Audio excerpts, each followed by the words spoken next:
Just to wrap up, I want to ask our panelists for a last comment, a wrap-up comment, and perhaps building on the question that I asked you last time. What is something that you find inspirational that you've learned that you're going to take home for your work? And so I'll, same as last time, I'll talk about what I am going to be taking home.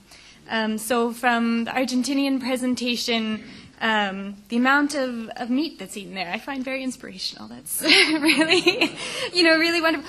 But also, their producers' ability to adapt is absolutely amazing. The exports that we saw that have grown over the last number of years, I think that really shows the resilience of the producers there. From New Zealand, something that I find pretty inspirational, or really inspirational, is that you set a target around greenhouse gases and you're tackling it. You didn't just say you're going to reduce greenhouse gases, you said exactly what you're going to do, and that's a hard conversation to have, and one that we're going to take home to Canada and see how we can also tackle that. On the Paraguay context, certainly, I have to chuckle because you say that you're, moving perhaps a little bit slow, but I think it is absolutely fast. The work that you've done, we've been there in Canada, and I don't think it was as challenging as it has been in Paraguay. And so the work that you've done in facing the concerns on biodiversity and moving that conversation, I find absolutely astonishing.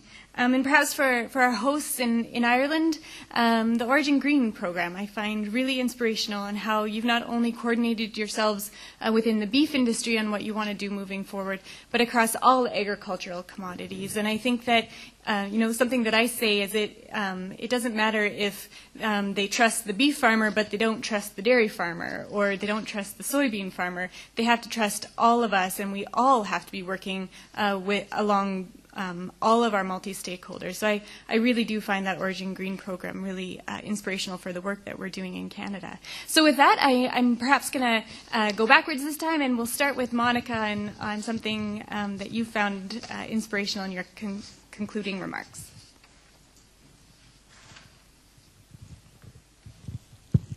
I would say mostly, I have one that comes to mind, is that there's so much learning and opportunities and challenges that we all face that are similar and also different. So I think that's one thing that has inspired me. It's that I have a really big group. I had a network before I came here, but it seems like there are so many people that are experiencing very similar challenges and opportunities. And so now I'm really excited to connect with some of these folks and see how we can bring some of those lessons learned to Canada as well.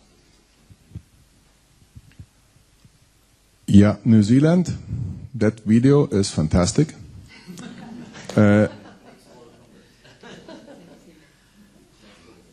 Canada, I think the voluntary certification process is outstanding because it's giving incentives and not demanding something.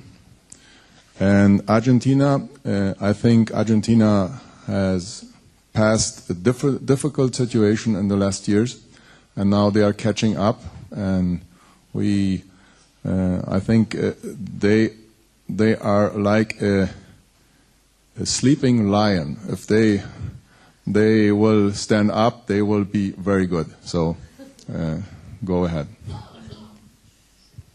Well, I think that in Argentina, as in Paraguay, for example, being all the multi-stakeholders sitting together is not common.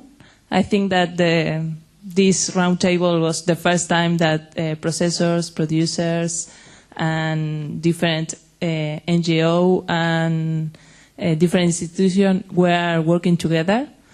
And seeing the experience in Canada and New Zealand, it's a hope for us that everybody can work together, all the multi-stakeholder, and that we can do the roundtable and work for the sustainable beef for the consumers and for our market in general. So it was a great experience to be in the in this opportunity here and to learn a lot about the other Roundtable functioning.